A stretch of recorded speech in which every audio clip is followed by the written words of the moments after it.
Hey, this is Matt once again. We're about to another video, and this is a paid request for Lucas. And thank you for that. For those interested, requesting any type of videos, movie review, re-review, random thoughts, streams, commentaries, video game playthrough, whatever the case may be, feel free to send it either directly to my PayPal. I do have a Cash App as well. Links are down below in the info box. I will get to as soon as I possibly can. If those is something, thank you. I do appreciate it. And Lucas, which I think he said also with his mom, requested Aladdin, a 1992 film for me to do a commentary on. So first off, Lucas, thank you. Thank you for your generosity, your kindness. Also, if your mom's watching, you raised a great kid, a great guy, extremely generous, nice guy, and you should be proud of him. And Lucas, you have a wonderful mom. The stuff you say about her seems like she's a very, very nice, very great lady. So, thank you so much to the both of you. Really do appreciate it. So, with that, I am pause the beginning. We'll get into this. 3, 2, 1, pressing play. As we have our Disney logo popping up.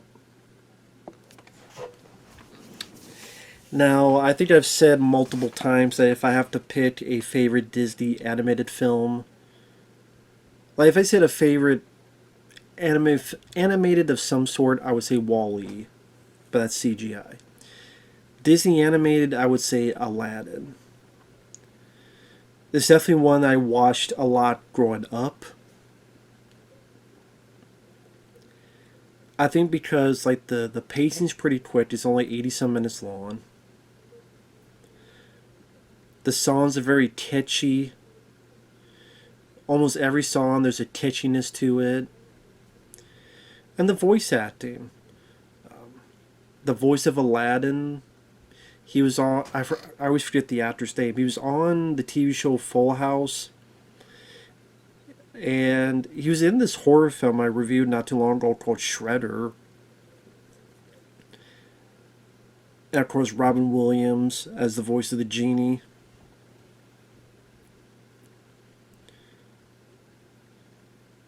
And even this song's catchy. Arabian Nights. Ba-da-da-da-da.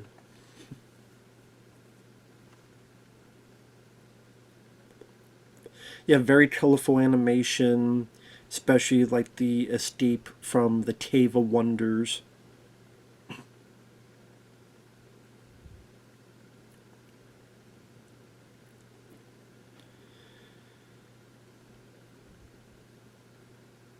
So we have our first hearing of Robin Williams as this vendor, however you want to put it.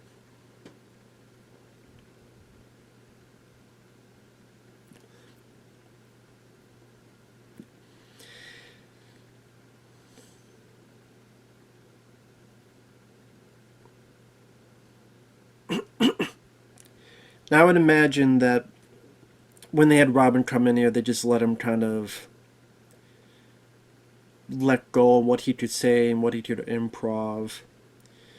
And well, I don't know. I don't know for certain. I would. It feels like it. If that's not the case, it definitely feels like they allowed him to improv and will work with it.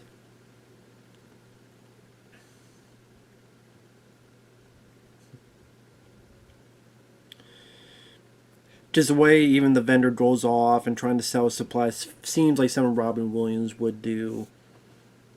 That kind of improv, like use whatever he can to just say something about it.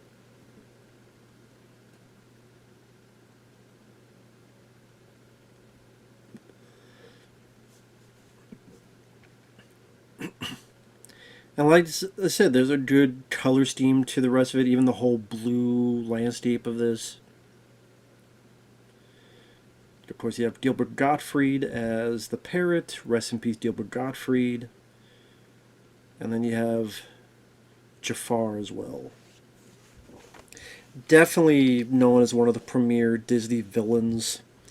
I think anytime you think of a Disney villain, any list, at least in a top 10, Jafar will be in there. I think for a lot of people, top 5, Jafar. He got just the right voice for it, the right mannerisms, just that sinister edge to it. It's Mufasa. No, not really.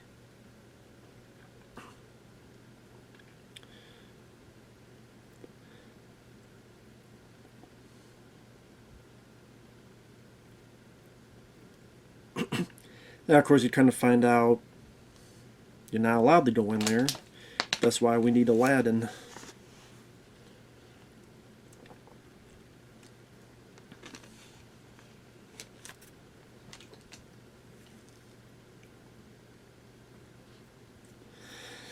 Now, you can't really feel bad for this guy because he already admitted that he slit it through a few throats, so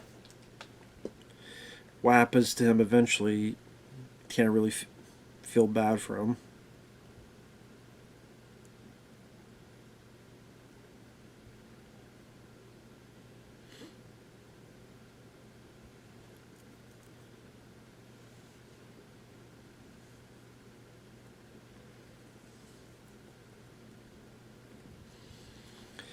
Obviously, this guy ain't no damn diamond in no rough.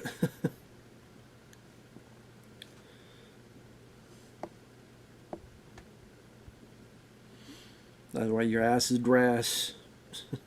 Yep, there you go.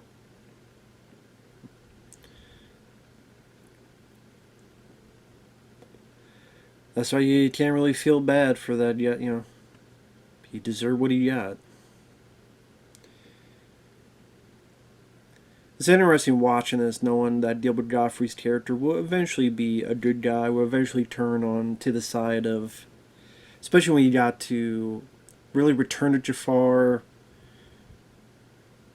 I think starting that, and then you had the third film, and then you had the TV show. Which, to be fair, I don't remember a whole lot about the other ones. I know the Return of Jafar. You did not have Robin Williams come back. Because one of the things about this film is that Robin agreed to do it, and he enjoyed doing it, but he didn't want the marketing. He didn't want them to market it with him and him alone, and they wanted that downplayed. I think one of the reasons was, I'm not sure the main reason, but I think one of the reasons was because he had a film called Toys coming out that he was a big part of, and he didn't want it taken away from that film. But Disney, they made the deal, they shook the hands, but then they went back and said, nah, screw it. Just sell Robin Williams, he's in this, and when Robin got pissed, they said, well, screw you guys are liars. Now, granted, I don't think that's what made Toys flop. I like Toys, but a lot of people didn't, and that's why it flopped. But I think there's other reasons, but Robin wasn't happy with Disney, so when they did the second film, they got Dan Castellaneta, the voice of Homer Simpson, to be the genie. But I guess, eventually they did patch things up, from what I understand. Like, someone high up in Disney went to Robin and, I don't know, like, gave him an apology, or maybe, I don't know what else, and then he said fine, and he came back for the third film. Because Dan did voice the genie in the second film and the TV show. But then they had the third one, and then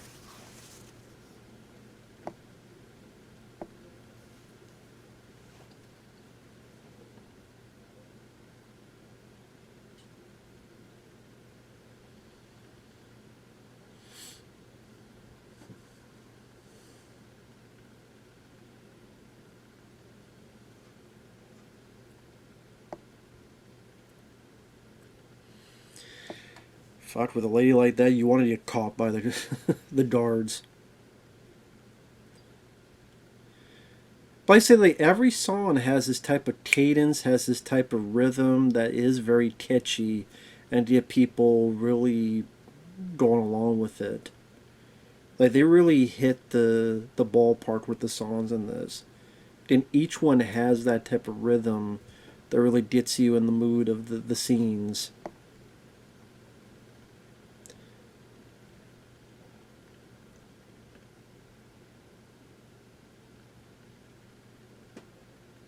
You know the.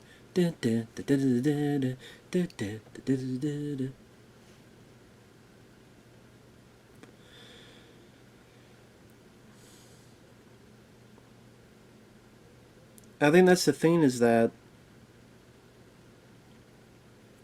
even as a kid watching this, and as a kid you want to get into this. If you're going to do a musical, you really got to get into the songs. You really got to get your head bopping, and it was definitely one of those movies that did that for a lot of people.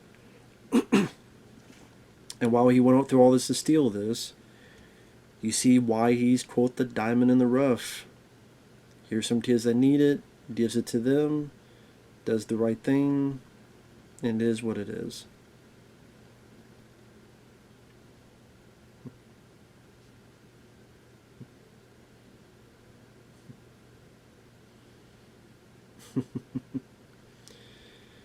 I like the Apu, of course, disgruntled, but when they start being playful, you see his demeanor changes. I gotta say, Aladdin. I mean, Aladdin seems to be pretty in pretty good shape still for a guy who's starving.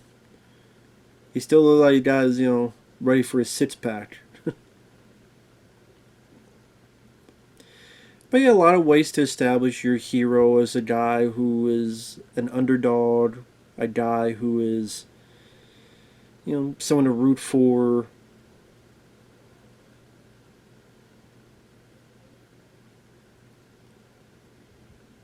They show all the elements. Yeah, he robs, but he robs because he's starving. Even though he gets it, he gives it to his, kids who need it. He tries to do the right thing and saving the kids. Even when he says some snide remark that the guy deserves, he's still looked down upon, downtrodden. All the elements that can make him a character to root for.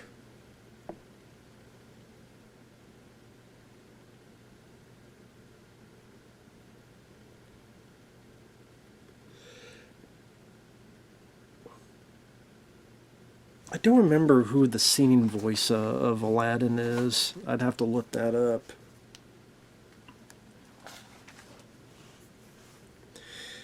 But yeah, the movie definitely has some nice color schemes. I like the blue during nighttime. You see a lot more color schemes in the Cave of Wonders. Definitely see like very vibrant colors.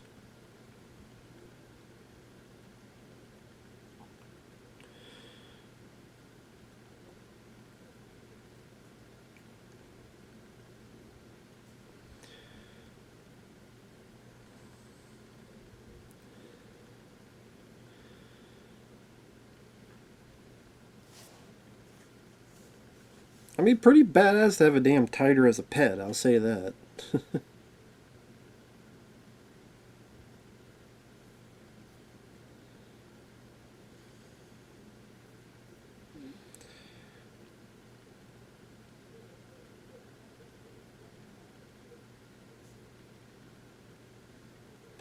Come on, god damn it. Fucking phone. Takes forever for this fucking phone to start.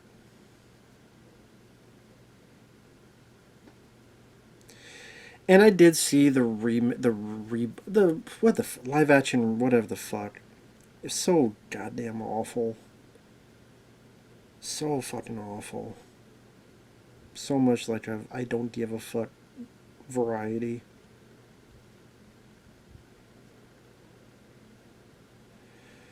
It's overlong. Will Smith did not work as a genie. I didn't give a shit about the leads.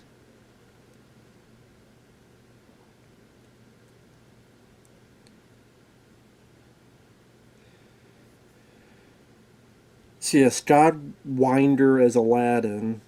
This is the guy who's on Full House as Steve.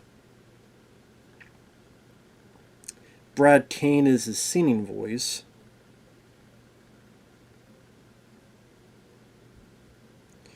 He was also the singing voice of Aladdin in Return of the Jafar and Aladdin in The King of Thieves. He was in Starship Troopers as Lanny.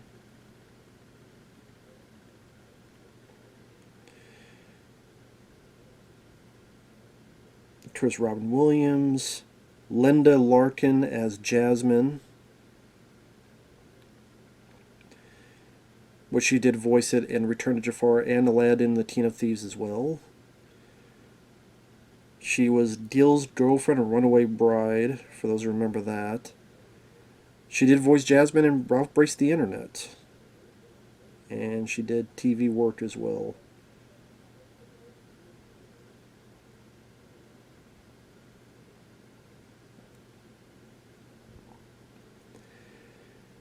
Jonathan Freeman is Jafar there.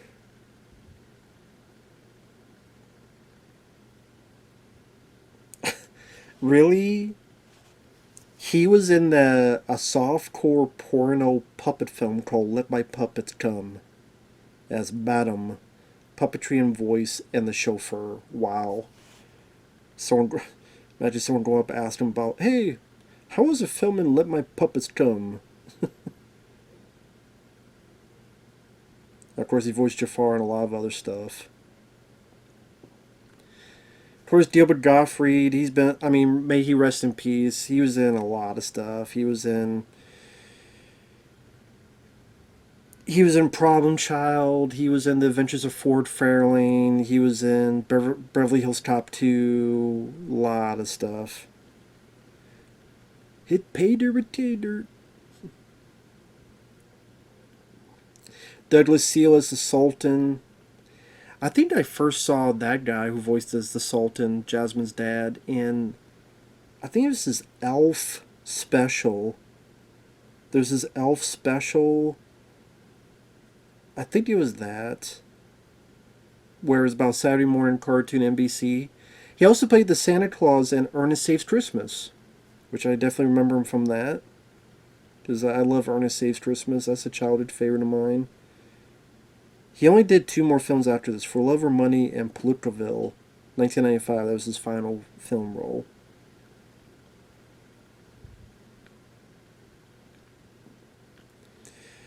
So apparently in 1988, Howard Ashman pitched the idea of an anime musical of Aladdin, wrote a 40-page film treatment, envisioned it as a campy 1930s-style musical with a 1930s-style genie.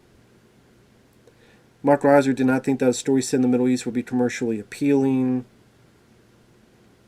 So Ashman and Menken were recruited to do songs for Beauty and the Beast.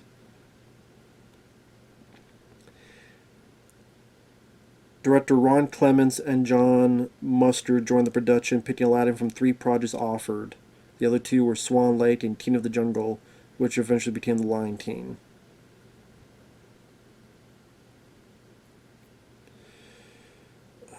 They delivered a story reel to studio chief Jeffrey Katzenberg in April 1991. He demanded the entire story be rewritten without rescheduling the film's November 1992 release date. The removal of Aladdin's mother. 86, the mother's a 0. Originally, Jasmine's marriage was to be married by age 16 as required by law. They said remove the age. Making it more specific that her suitor needed to be a prince, which would also set up the ending in which the Sultan changes the law to make it legal for Jasmine to be able to marry anyone she deems worthy. Ted Elliott and Terry Rossio were brought in. They removed Aladdin's mother. They strengthened the character of Princess Jasmine.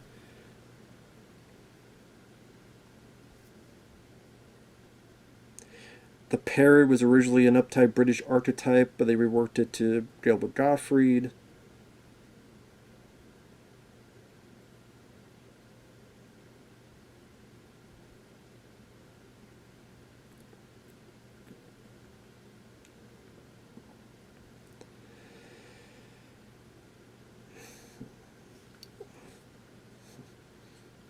I wanted to see... Katzenberg suggested actors such as John Candy, Steve Martin, and Eddie Murphy for the role. Robin Williams was approached and eventually accepted the role. Tandem voice recording sessions during the breaks of filming Hook and Toys. Much of Williams' dialogue was ad-libbed. For some scenes, Williams was given top bits and dialogue suggestions, but allowed to improvise his lines.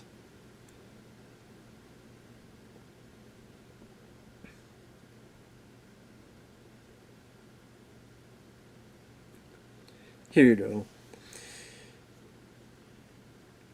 In gratitude for his success with Touchstone Pictures' Good Morning Vietnam, Robin Williams voiced the genie for scale instead of his usual $8 million fee. So he only got like $75,000.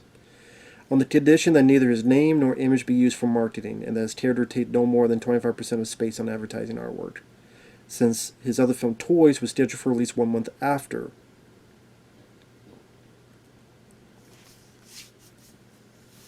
Because he wanted attention on that, since that's the starring role, and, you know, instead, the studio said nope. I mean, you look at the poster art, the genie's on it a shitload.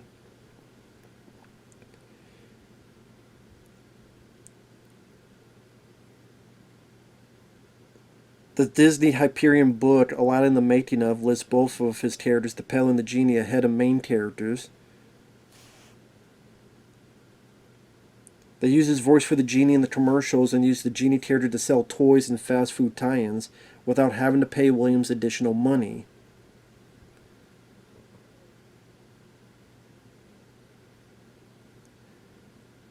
So that's another thing. Like, you know, we're able to do all this merchandise, but we don't have to pay this guy because, hey, SAG, $75,000. That's all we need to do.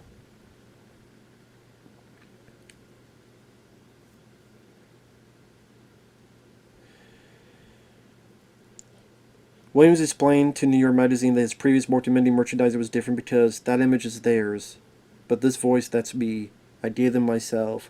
When it happened, I said, you know, I don't do that. And they apologized. They said it was done by other people.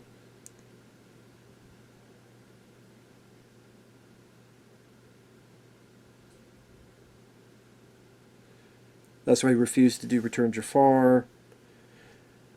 Joe Roth replaced Jeffrey Katzenberg. Roth organized a public apology. And so Robin Williams would reprise the role in Aladdin and the King of Thieves in 1996.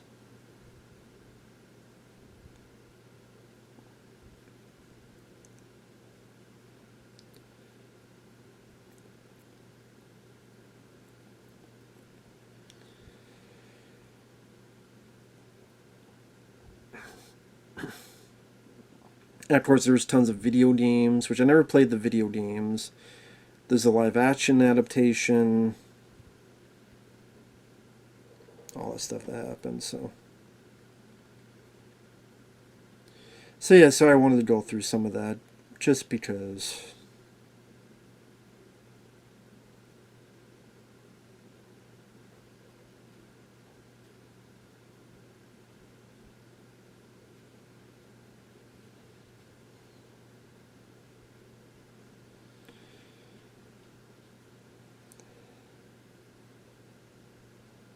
What's wrong with street rats?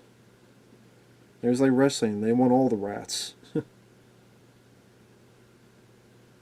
Maybe she's horny. Maybe wants to fuck. Leave her alone.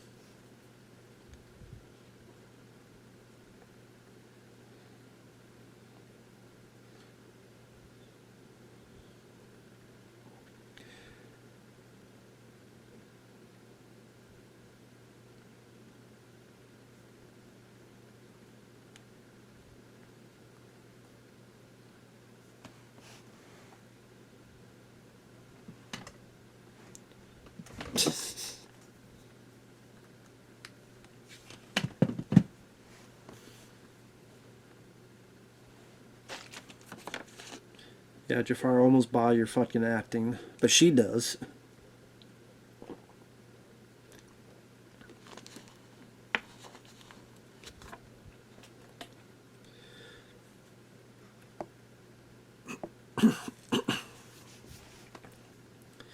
So So I'm not saying anything. I mean, it's pretty much speaking for itself what's happening here.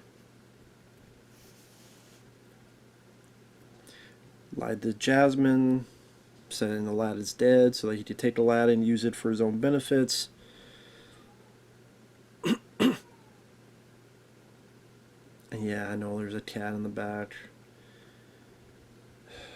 One of those cats that was rescued and has no tail and won't shut up, but wants to go outside, but you can't because there's animals and coyotes and stuff out there. So, damn, who wouldn't want a tiger like that? You just talk to and hug and not worry about getting your throat ripped out.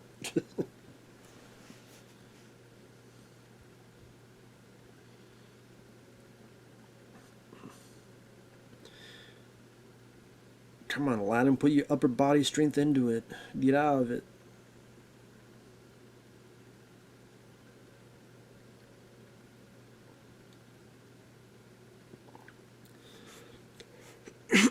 I just remember the live action one just didn't have the charm. Just didn't have the factors this film had. Like I said, it's very vibrant colors, very nice to look at. The songs are very charming. The voice acting fits the characters fairly well. The pace is not over long at all. I mean, hell, we have like an hour left of the film.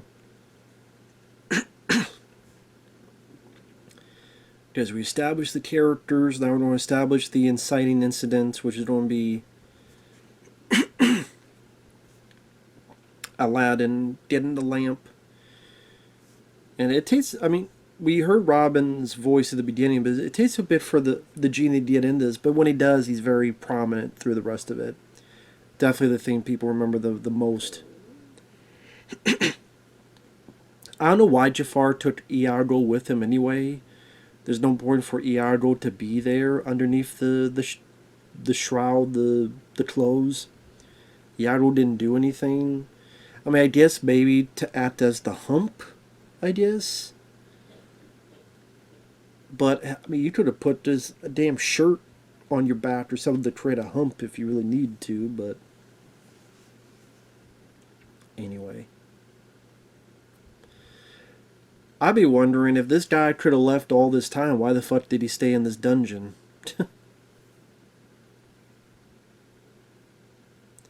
I'm like, you've been here this whole time and you didn't bother to leave?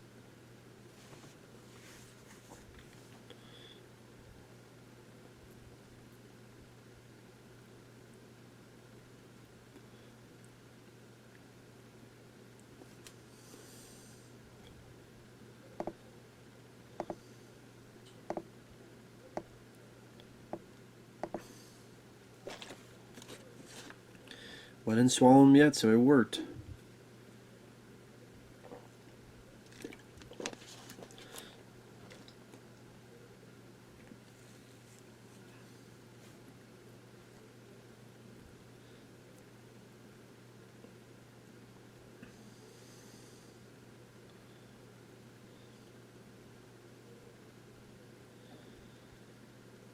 Yeah, you ever see Indiana Jones films, Apu? Yeah, don't touch anything.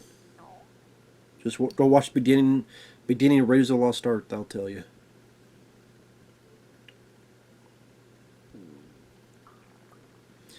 I do like the mannerisms they give to the rug to really make it seem alive. The little mannerisms, like there's like leaning back like casually.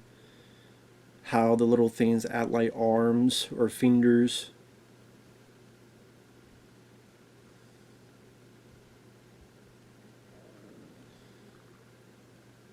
They definitely give the rug a bit of personality.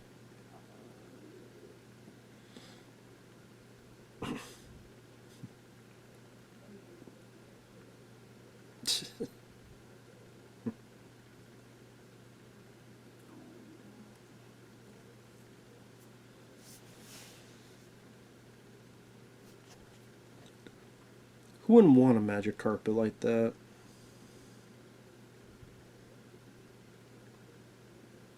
I would certainly want one. How the hell would he bite? He's got no teeth.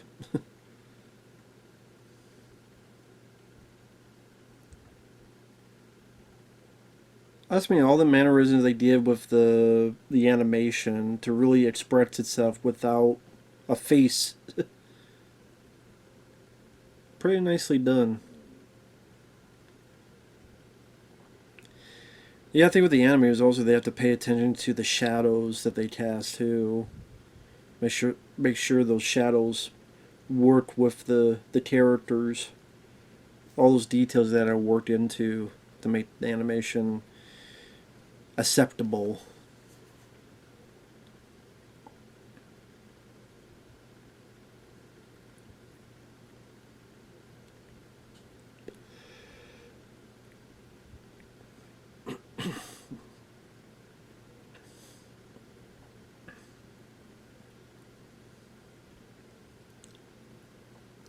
You gotta wonder with this, like, why is it acceptable to get the lamp but not acceptable to get the jewels?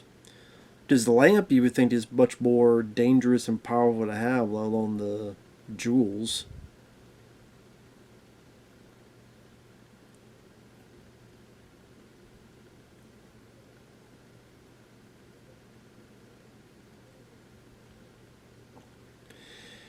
Like, why is it not okay to touch the treasure, but it's okay to touch the lamp, which could hell could cause the end of the fucking world if you in the wrong hands. But I guess the idea is that if you have a good guy wouldn't steal. I guess maybe to prove that it is a good guy getting it anyway. I don't know, but there's definitely a fun sequence. Show all the close calls they get through and escaping.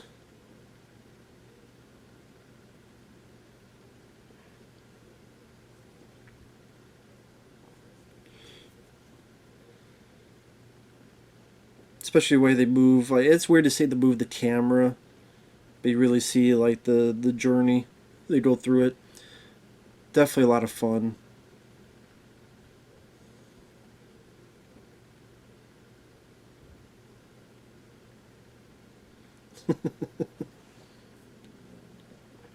Nice line reading from the lead. Start panicking. Good line reading there. A lot of nice close calls.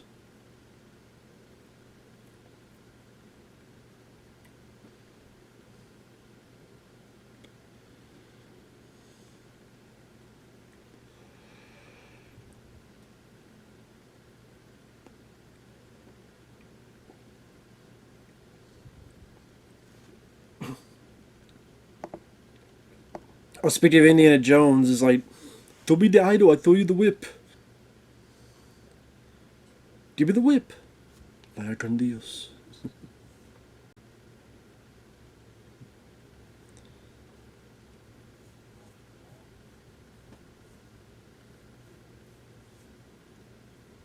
That's what you get. You want to fuck around you a bit, that's how it goes.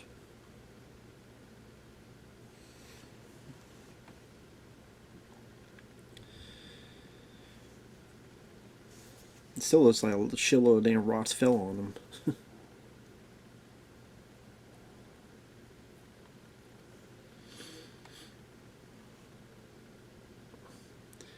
Celebrating a bit too early, buddy. You ain't got squat. That's your fault. You should have waited. You should have waited until you got. See, you should have waited until you got the hell out of there, and then you could have done it. But no, it's your fault.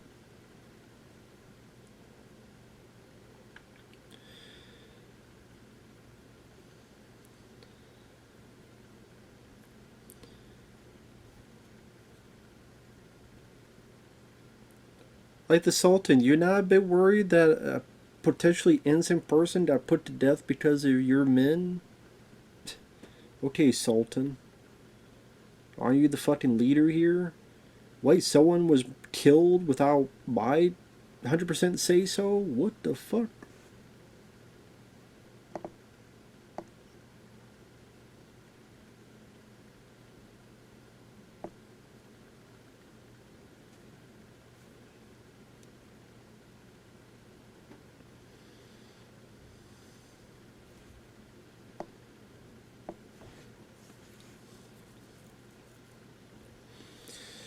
And here we're going to be introduced to really the star of the show, Robin Williams as the genie. Easily to argue one of the more beloved characters in Disney.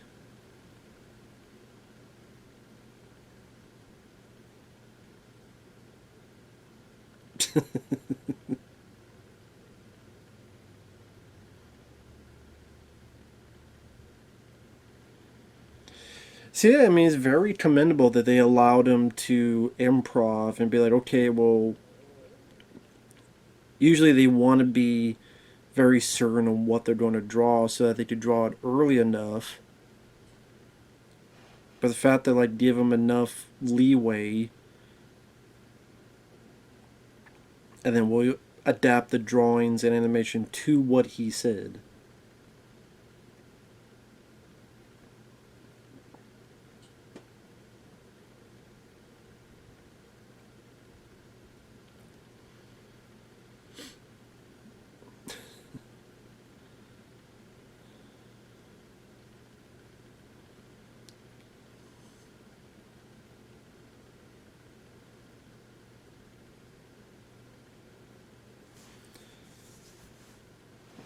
A lot of references: Arnold Schwarzenegger, Ed Sullivan, all sorts of stuff.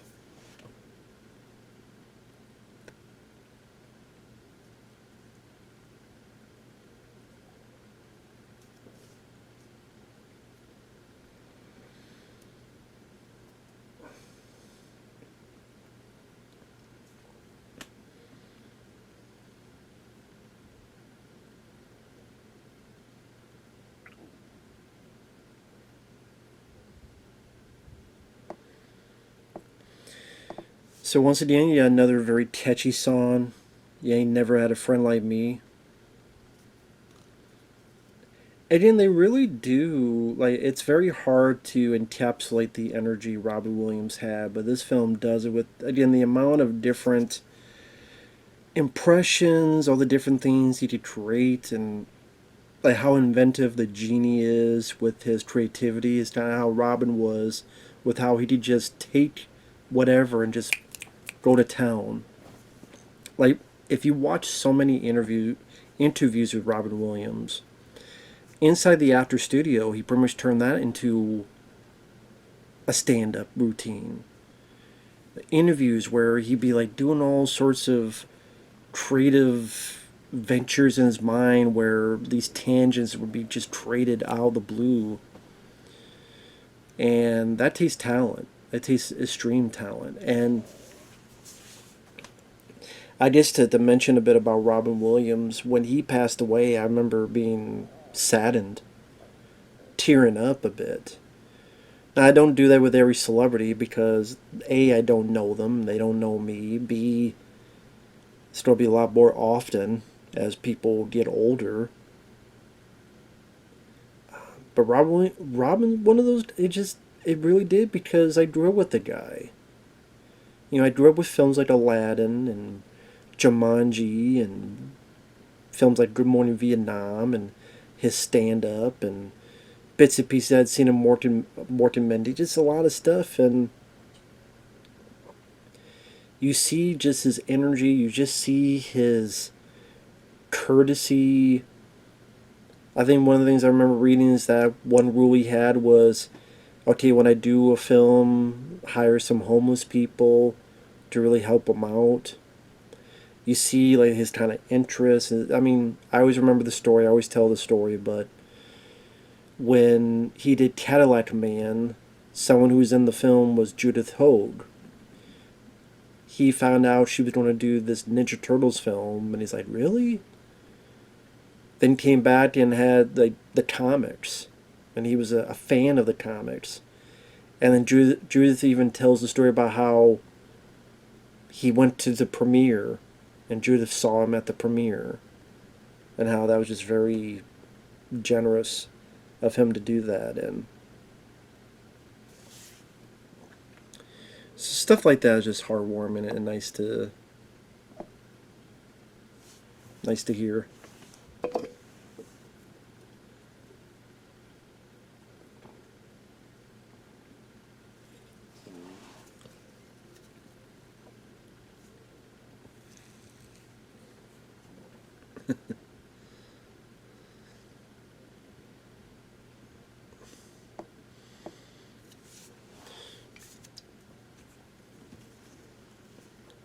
the genie was just a perfect fit for Robin, for a guy that could just say whatever he wants and whatever tangents randomly it would seem.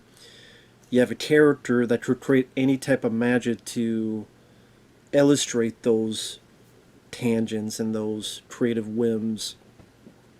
So it was a great combination between the two. I guess he must have loved the character or adored it to some extent to be willing to come back for the third film, which was a direct-to-video movie. And even at that point, I mean, Robin was a big star, so to willingly do a direct-to-video animated film like Aladdin, The King of Thieves, maybe he thought it would go to theaters, maybe, and I'm surprised it didn't because we got Robin Williams, but I'm surprised. The return of Robin Williams is the genie. Because Robin was still making films. Jumanji was a hit. Patch Adams, I'm not a fan of, but that made money.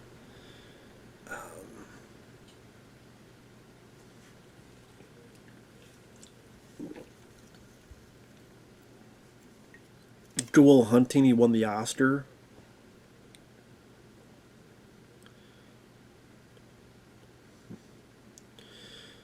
Well, I'm trying to think. If that was 96, Good Will Hunting would have been 97, so.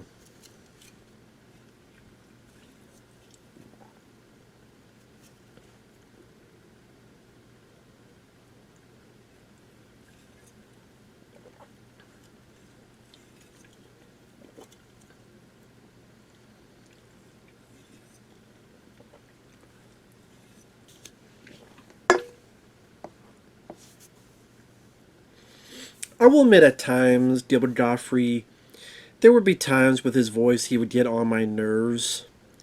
I do think at times a little goes a long way for Gilbert Gottfried. I mean, rest in peace to him, but again, there are times I'm like, okay, his voice can get a bit much. Probably one of those reasons why he was never the star of a film.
Sorry, I'm listening to Robin.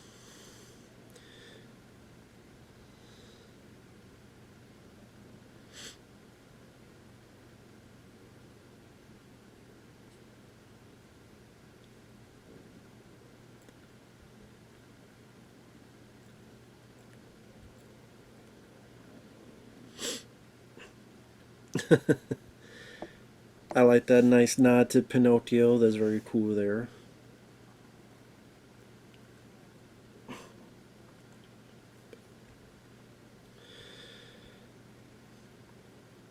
And sorry that at times I do just sit here and just listen to Robin because just miss the guy. Each time I see a film with him in it, each time I revisit a film, a project he did, it just he had so much energy burst out of his fibers, every cell in his body. It just the fact, and then the details behind it, where there's something going on here, and it was getting close to. I forget what the actual terminology is with the disease. And then he ended his life because he didn't want to be. It seemed like turned to a vegetable, and there's a part of you that can't blame him for that. But yeah.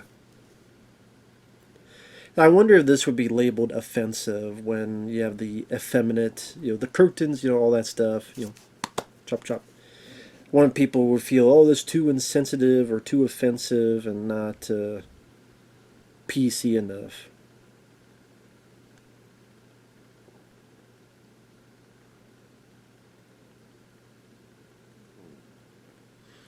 Of course, nice reference to Dumbo there. Jumbo Dumbo.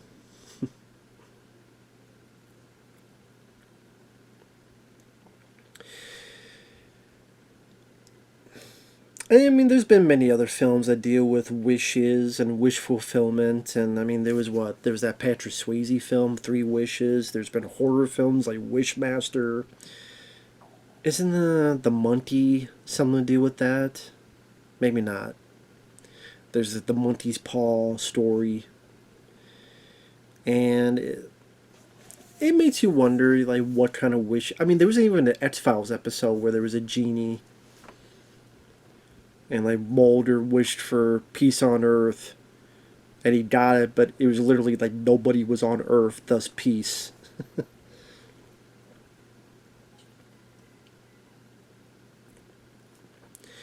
It kind of makes you wonder, like, what kind of wishes you would do if given the chance, if given the opportunity, and that'd be tough. That'd be tough if you only have three wishes. What would it be? I mean, do you want to wish for something that helps everybody, but then is it like the horror movie version that it'll go wrong?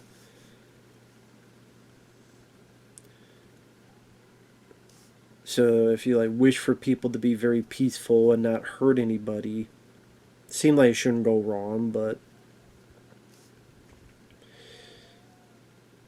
again, if unless there's some twist to it that you don't know about yet. I think with most people, if you have three wishes, one of them would at the very least be financial security. To have enough financial security to not have that worry on your back. I think everybody has that wish.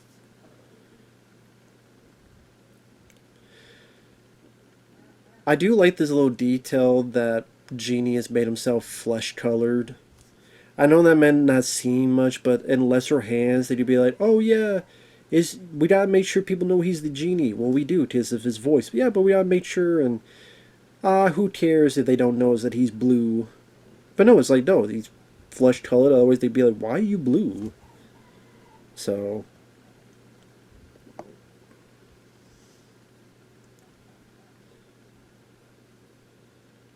I did another song that people Prince Ali Baby Ali Baba. Do do do do do do.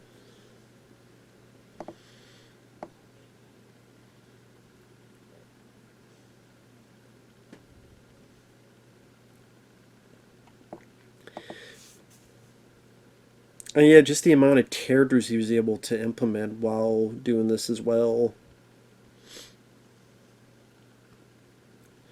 Voices of all sorts just let loose. He just let loose and have the freedom to do so.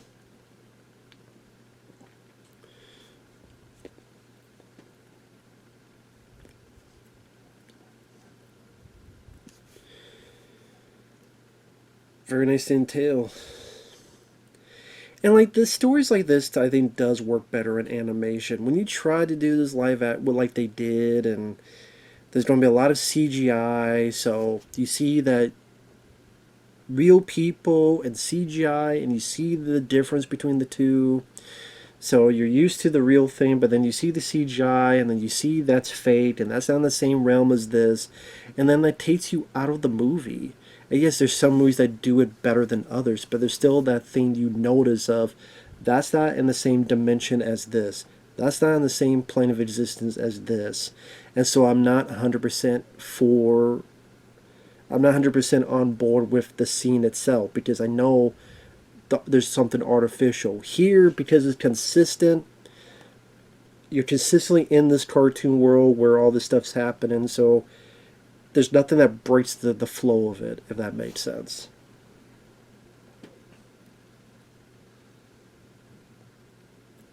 And actually, I'll be right back. I gotta do something real quick, but I'll just edit this together. I'll be right back. Alright, I'm paused at 49 minutes and 29 seconds. Unpause now.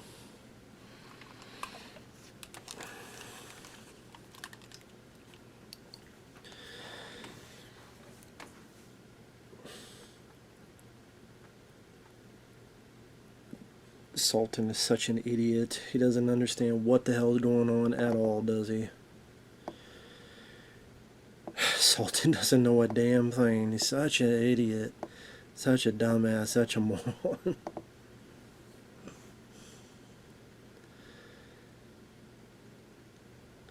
Well, hopefully you didn't hit his nuts, Apu the elephant's nuts, when you went under him. I certainly wouldn't have been damn happy about it either.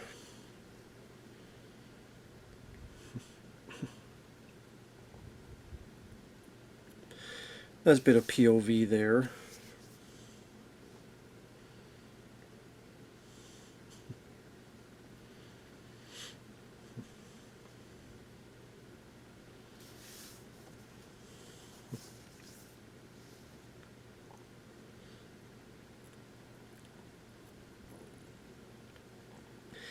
It's funny, that's the ride that makes the rug dizzy, the magic carpet, not, steeping the Cave of Wonders. That's the ride that makes him dizzy.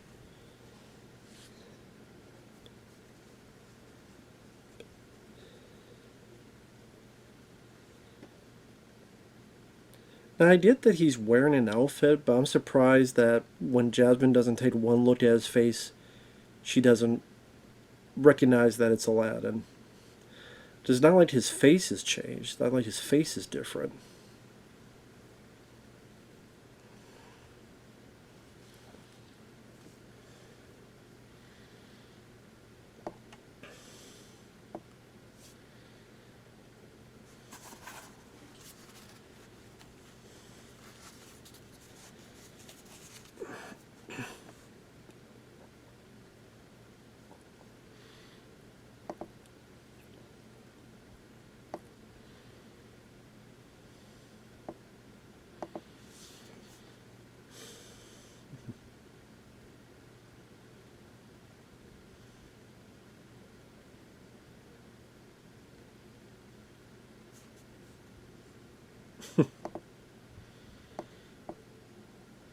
We got Rodney Dangerfield, we got Jack Nicholson. Just let loose with the tell her the truth. Damn, very nice line readings from Genie.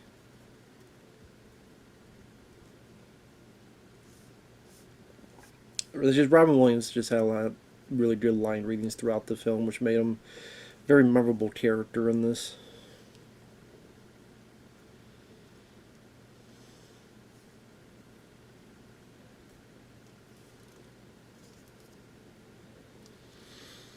And Genie's trying to tell him what to do, but he just won't listen. Because we gotta have a little bit of arc for the character.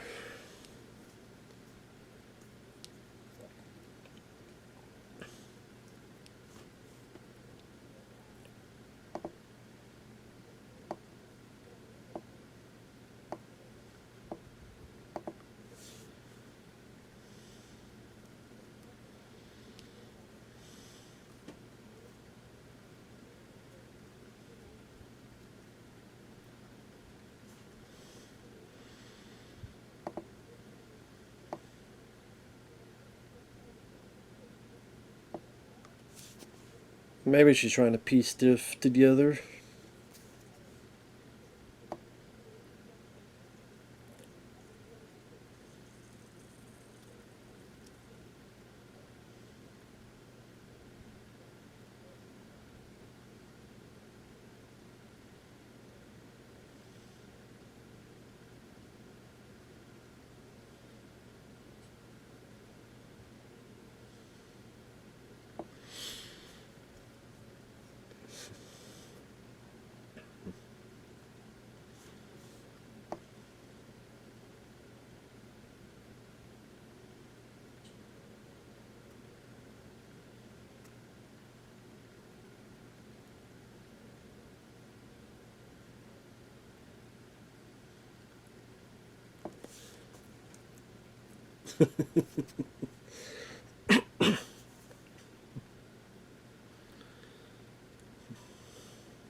So I'm not saying anything. It's just it's hard doing these commentaries to know what exactly to talk about because obviously wasn't involved with the making of the film.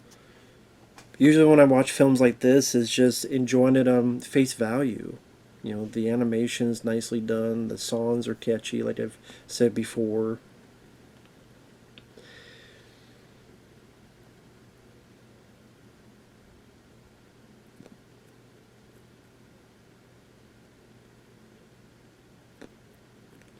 So you don't have pretty much, I would say, the big song in the movie, A Brave New World.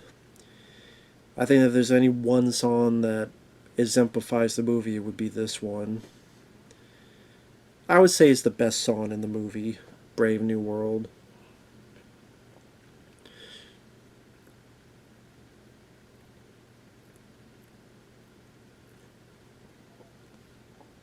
I think this song works very well for the. Which.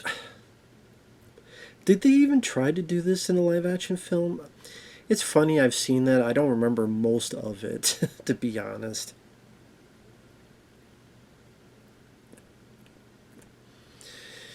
And that's the thing, like, again, very nice animation with the flight of the magic carpet. Again, the song works very well for the proceedings. It's one of those things where I guess you would kind of say this is sort of the renaissance of Disney, this era, because you had Beauty and the Beast, you had this film, you had Aladdin. Yeah, these films that really got into the pop culture, and for a certain generation, films they held up and remember to this day. Not since the days of you had your Cinderella, your Snow White, your well, you had Snow White first, and then later Cinderella and all this other stuff. Because things were not going the best for Disney in the 80s. I know Little Mermaid came out the late 80s, and that was one of the things that they were happy about because it helped.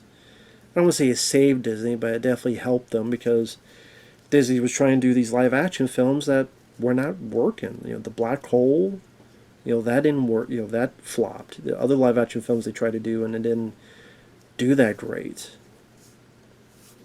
Even some animated films, didn't do the best that they wanted. And it wasn't until The Little Mermaid and then some of these other films in the '90s that really brought Disney back to fruition on the animated front. And they don't really do a whole lot of 2D animation nowadays. And when they do or attempt or make a hint at it, you had like the Looney Tunes The Day They Blew Up, and that film bombed massively. Which I thought that was a fun movie, but that film bombed. So then it reconfirms for studios that audiences don't want 2D animation. They don't care for 2D animation. They're beyond that. Because it didn't. Yeah, Looney Tunes film that was a good film and it flopped badly. So, but then Lilo and Stitch comes out, which is a live action remake, and yeah, there are people that are not liking the film, but you know what? It's made a shit ton of money. They'll make a profit, and then people, studios, they go, well, I guess that's what people want. That's what people. And Snow White, if it wasn't for Rachel Zegler and her stupid bullshit, that film probably would have done better.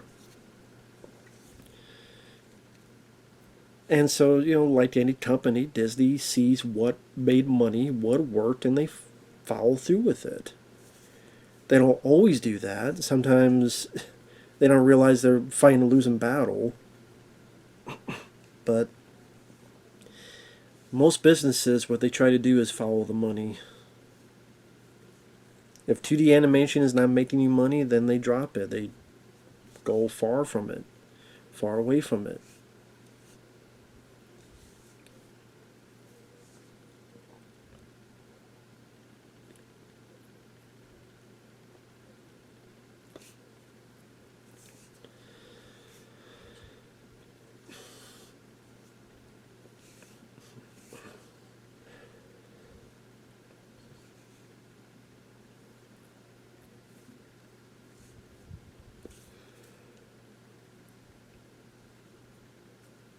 Of course, these guards fuck them up.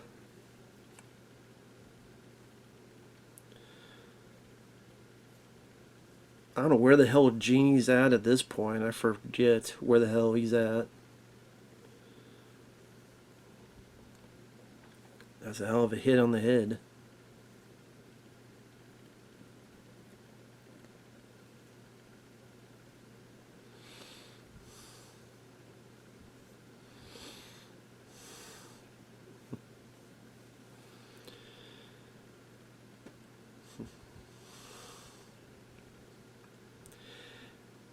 Now that I think about it, it doesn't really make sense why they put a mask on his mouth when they have him underwater. Because what would be the point of that? I mean, there's no one around, so they wouldn't be able to hear it. They just push him off. Or they knock him out and they push him off.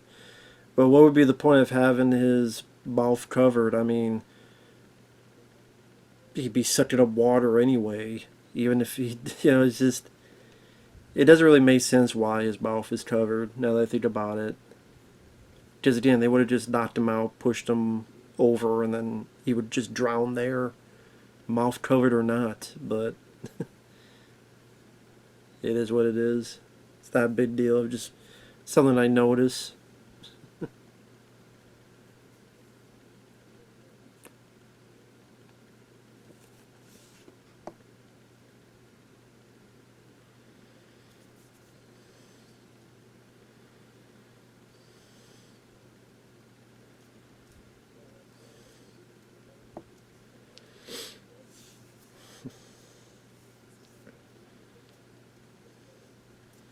This is where the Sultan is hypnotized. Which seems like if he could hypnotize this guy, he would have done that a lot sooner as the Sultan.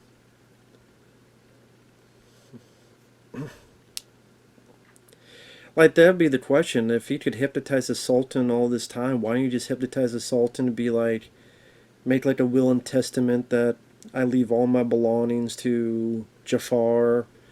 I don't know, hypnotize him to walk off a fucking cliff or something.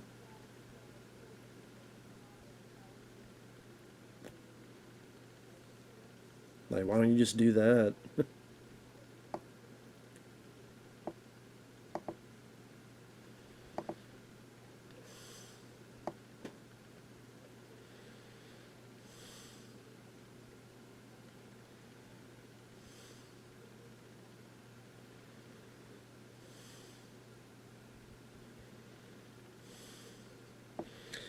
And the guy who voices Jafar does have that great voice for the sinister laugh. Works fairly well for it. But yeah, it seems like if he could hypnotize the Sultan, he could have done that a long time ago and made his life a lot easier than he had it.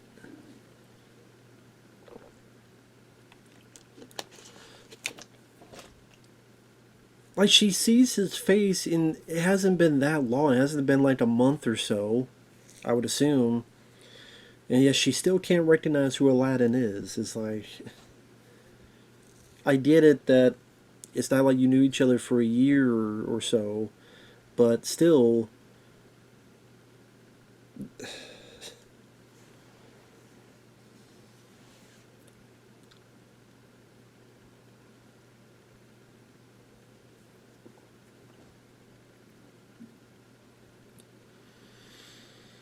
that'd be interesting to go in slow mo and realize all the shit Iago put in his bag.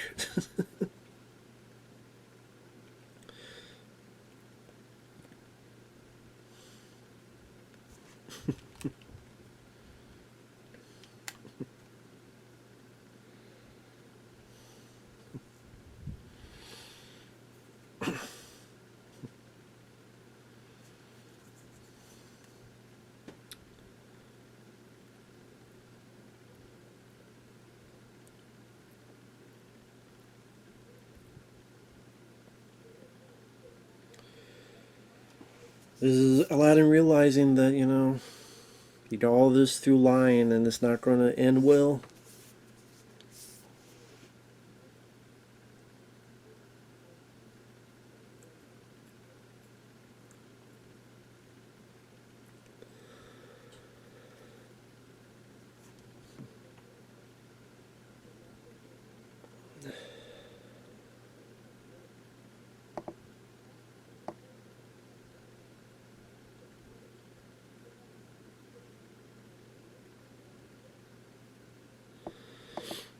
This is where now he's turning his back on the genie, like everybody else. Well, there you go, though. This is how it goes. This is that selfish part, yeah, then it's going to get him in trouble, and then he's going to find, he's not quite there yet for the character.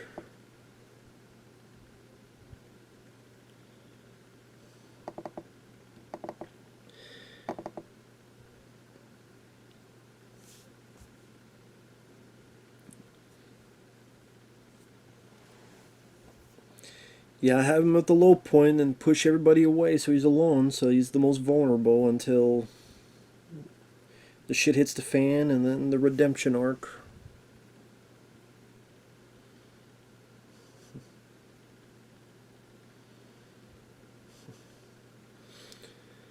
Maybe you should put on some shoes and take a walk, kid.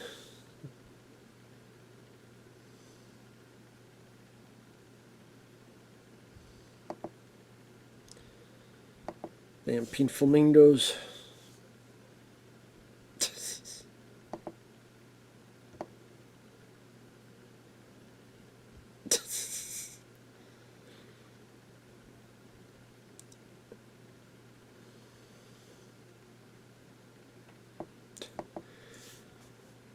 Dilbert definitely works when he's getting like angry and stuff.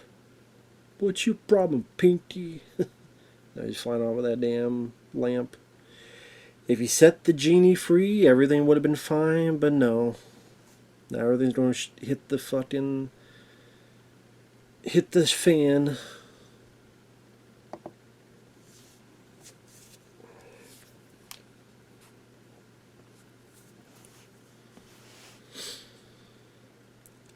It is sad what Disney has become nowadays. I mean, back then it's like, oh, cool, a Disney film, and whether it's a live action film, whether it's a goofy film like, I don't know, Operation Double Drop or something like that, whether it's an animated film, you'd be intrigued and you'd be curious. You'd be wondering what's, there's a lot of enjoyable stuff of that nature back then. But nowadays, when they wanted to play politics and they wanted to put that into movies, they wanted to put that in the Star Wars, they wanted to buy all these properties, and we own a lot of these properties, and now we're working with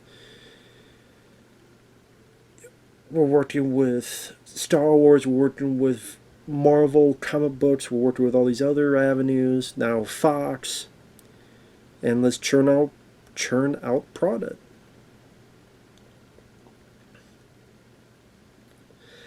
I don't know why he looked at his hat like he didn't remember he put the fucking lamp under a pillow. Idiot. But you just look at what Disney is nowadays. I mean, there's the woke stuff. If you take the woke stuff out of it, just stuff that I'm just not that. Prey, Predator Badlands, all this Marvel superhero stuff that come out nowadays.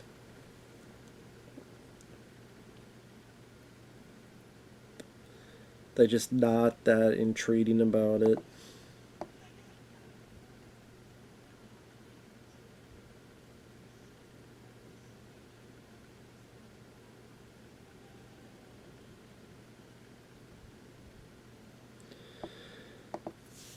Aladdin, he can't stop. That's the fucking problem. So he was a sultan, now he's a sorcerer, and then we'll get to the...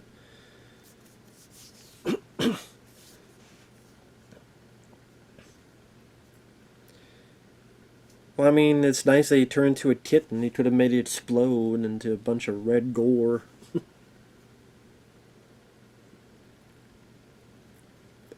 Does he, like, unravel the magic carpet, turn to string or something?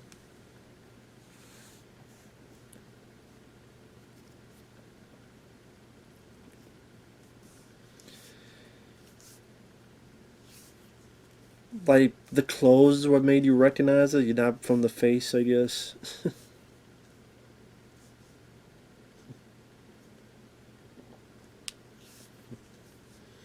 Damn swirl tornado of death.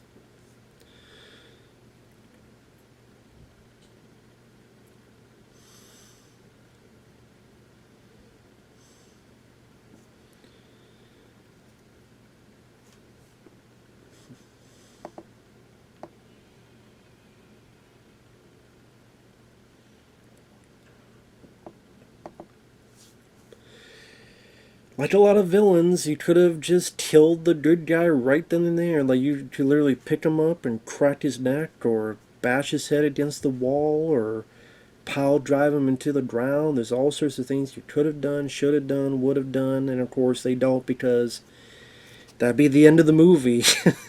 But bad guys always make those mistakes. James Bond villains, they always tie him up. They always talk to him too much. They always talk too much. All this stuff. The bad guys don't kill the good guys because they can't die yet. So could have killed him there, but didn't. You're a sorcerer. You could have made him his head explode out of his ass. Could have done a lot of things, but again.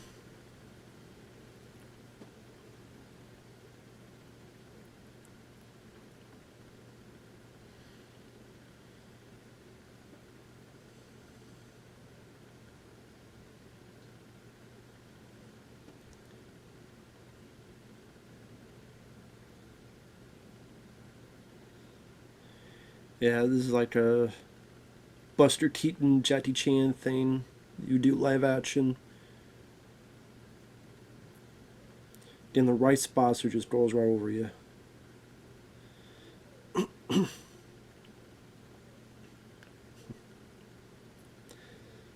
I know it's getting dark in here. It is getting cloudy and stormy around here, but damn, look at the clothes got Jasmine wearing. Got a bra and everything. Almost Princess Leia Return of the Jedi look. You definitely know he wants sex later.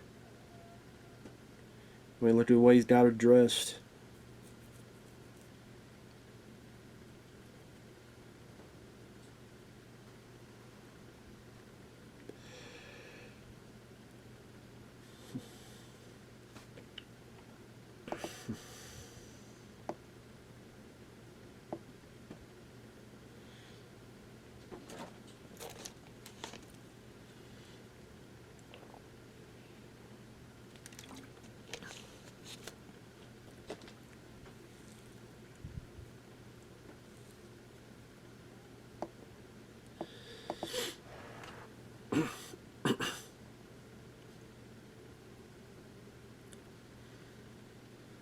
So now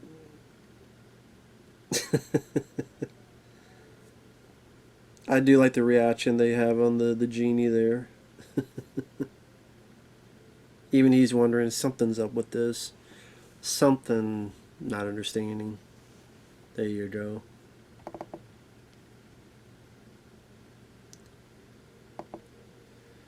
I'm going to put some light in here. I know a bit too much light. Thunderstorms, yeah. Yeah, it's going to be storming for a little bit, so that's why it's so damn cloudy. Of course it is. And damn, the clouds definitely took away all my damn light.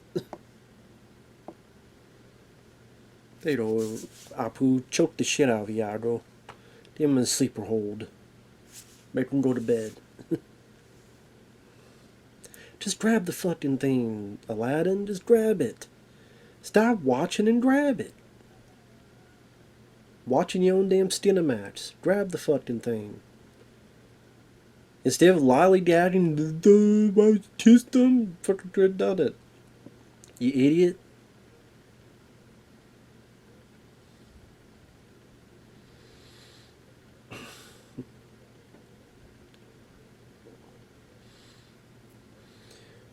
Come on, Aladdin. Throw some punches in his face. Beat the shit out of him. Just put some... Punch him, damn it. Aladdin, you pussy. Ah, this is where he's like, the string, right? Yeah. I remember that, because that seemed so horrifying to unravel him like that.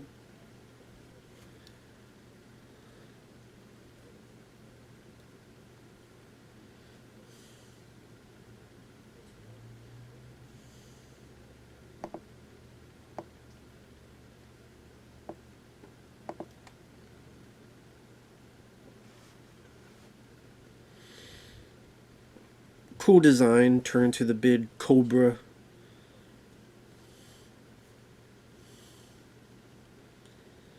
Obviously, with Disney, you can only deal away with a certain amount of violence and stuff to be acceptable for kids.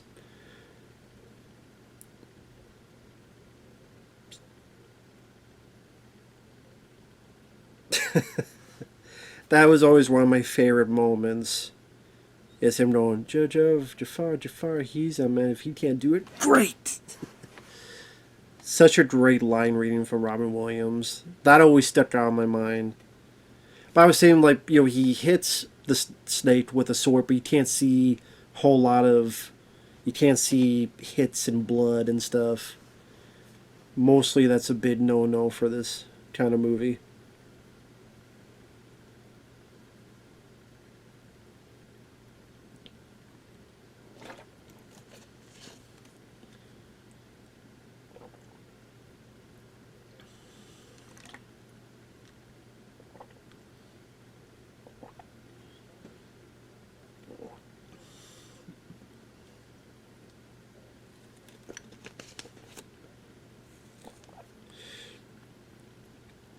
Well, that shows the wit and the thinking of Aladdin. We saw him outwit the genie, now he outwits this, so. At least they built that up earlier in the film. The show how to outwit people.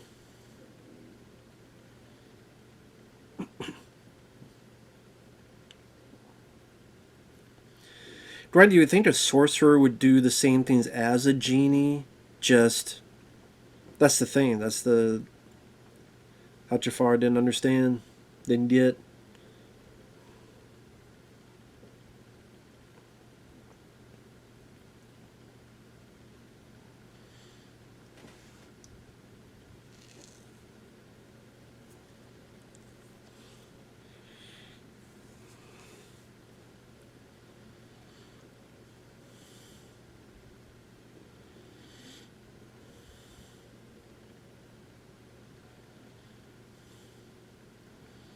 EDB living space.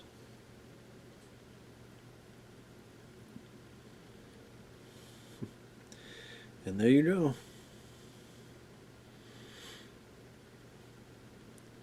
I remember though in Return Jafar, like I think he was a genie, but it is. I'm trying to remember now.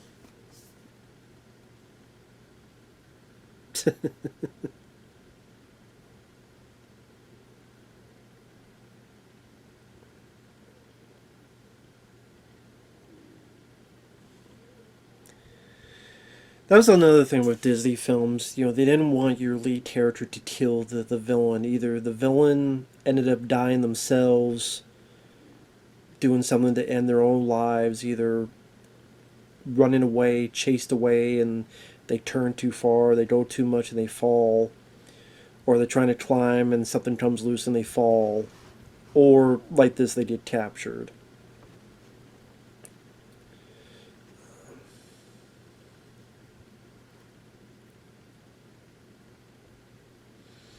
I mean, I guess you think of Lion King, he throws Scar, but then Scar, what kills him is the hyenas, not the lead guy. The hyenas, they finish it. They finish the whole thing. If that makes sense.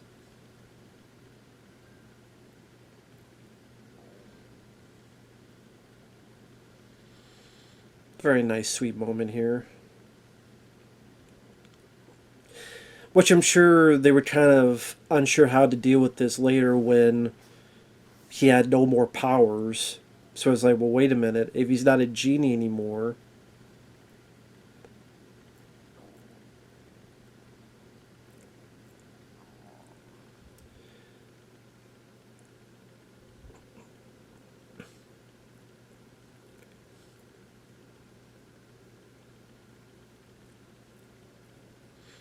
So it makes you wonder, like, who was the genie before he was a genie? Because he could still do outlandish things. He could still fly. He could still bounce off the walls. He's still blue. So was he another creature before he was a genie? I guess he wasn't a human because he would just turn back to a human. So Was he just created? I guess how are genies created? I don't know. But I know like when Robin Williams passed away, there was a lot of tributes, and that was used. You always be a prince to me, and the hug, very sweet moments.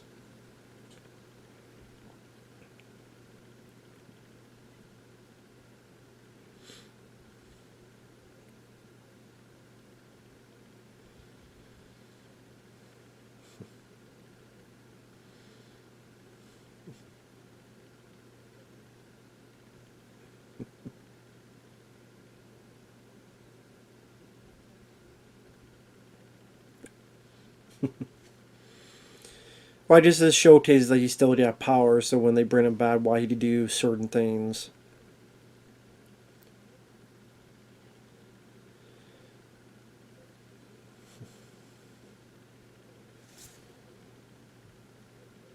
Very sweet ending. And I mean, did you need sequels? No. I mean, this pretty much ended it. All you needed. Obviously, because the film made so much money. But I think the second film, was I even in theaters? I'm kind of curious now. I gotta look it up. Was that in theater? Yeah, no, it was direct to video, 1994. That is still so surprising, though. That I mean, for a film like this that made that much money, that made that much of a return for the studio, they do a sequel, but they strictly do it direct to video. Now, I didn't need to say, well, because they didn't have Robin Williams, so they figured. But there's been other movies where they've done sequels and they recast and they still put in the theaters. Even the third film had Robin Williams and that was still direct to video, so that's still somewhat surprising.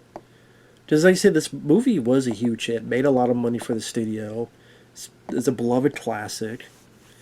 So yeah, still weird. Like 2 years later, put it direct to video. That is strange. That is strange. I guess they felt, which is weird because of course you had like Shrek sequels that go into theaters and Toy Story sequels that go into theaters and. But this is in time period. Anytime there's a sequel, like Mulan 2 direct to video, Lion King sequels went direct to video. They viewed that people would not shell out money to go see a sequel, and or they figured, you know what, we'll put this direct to video because we'll save a bunch of money because we could be a bit cheaper and it'll be quantifying with, well, it's a direct to video sequel, so it's not going to be that expensive as the theatrical. And they still know they'll rake in money from the video and rental and sales. So I don't know. Well, with that said, this still held up. It's still a great movie. Still a childhood favorite. Robin Williams greatly missed. Has so much exuberance and energy and fun and wit. All the different characters. The songs are still catchy. I was not going to try to sing them because I can't sing for squat or for shit. My favorite being A Brand New World. But yeah, all the songs are catchy. The movie is only 80-some minutes long, so it's very fast-paced. The colors are very vibrant, especially in the Cave of Wonders and when the genie, or Jafar as the genie, the sorcerer's doing all his stuff. Still a very fun film. Still a fun movie. Still holds up. It was nice to watch this again, thanks to Lucas. So thank you for that, to you and your mom. Hope you two are doing well. Thank you guys out there for watching. Take care, everyone. And we will see you in the next video. Bye-bye for now.